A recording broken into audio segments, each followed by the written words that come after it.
Hey guys, so today The Sims 4 was patched to include a new stair tool. There are a lot of possibilities for unique staircases with this, and I'm going to show how you do a few of them while explaining the basic functions of the new tool.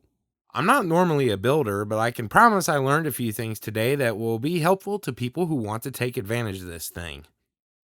I managed Y bends, U bends, and even stacked multiple levels of staircases on top of one another. There are a few pitfalls to share, as I was having serious trouble at points, but I've got it down for the most part.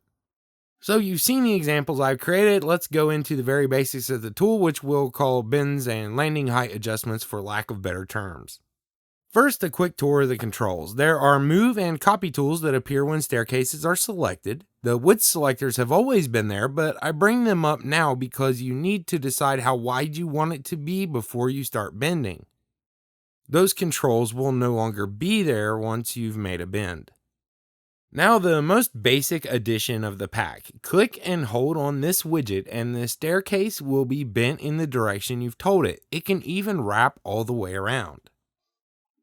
The second new widget doesn't make an appearance until you've made a turn in your staircase. What the up-down arrow tool does is adjust the height of the bend. In general, it looks like the staircase's top will stay locked, so it's going to the same destination, but you can alter the position of the bottom and where the turn is by using this.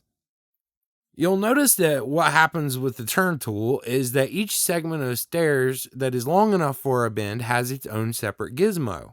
This allows you to make some seriously pointless long staircases that are unsuitable for most gameplay. You can get more bends in with a longer staircase. There's also a rotate tool at the bottom which lets you adjust the final landing without moving the rest of the staircase. But all told, this is really slick, isn't it? So let's look at stacking U-bend staircases. This is the type of stairway I want to introduce first because it's, in my opinion, the hardest, depending which type of staircase you pick.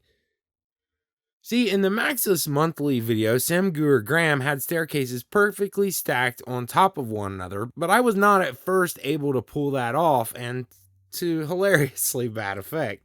To get started, you just drag a staircase's bend tool until it wraps around, forming a U-bend, and if necessary, adjust the height of the landing until it's symmetrical. You want the landing right in the middle for it to look right, but that's just my opinion. You can then make copies and place them on separate floors, but I was really struggling with this until I realized the problem and the error message had been telling me all along. Some, but not all staircases come with walls, and with you trying to stack them, they'll error because of those walls. If you use the bulldoze hotkey, select the wall and nuke it, you can actually stack them, then make perfect copies using the copy tool that comes up with the staircase selected. With your copy, use the page up and down and place them directly underneath one another. It's really satisfying to see them all lined up, and this is going to be popular on multi-level homes. You can create double staircase entryways like this one, but it's not done like you might think. The tool doesn't have the ability to branch off and create another start to the staircase. Instead, you'll use two staircases to pull off this type of build. Place two of the same width next to each other, then bend them as appropriate. You can also set them off in the yard, make the bends and rotate them how you'd like, then use the move tool up top to put them in the right place. The only thing about this is these types of double staircases look horrible with railings, as you can see. Next up are Y-bends. In a way, this is just a variant on the double staircase I just showed you. There are a couple ways to do this. You can have them merge at the top or the bottom, and you need to know which one you want.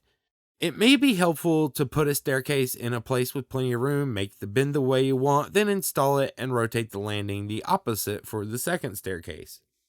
With all of these staircases, it's important to remember that the game will do height checks to make sure the top of a Sim's head can clear the stairs.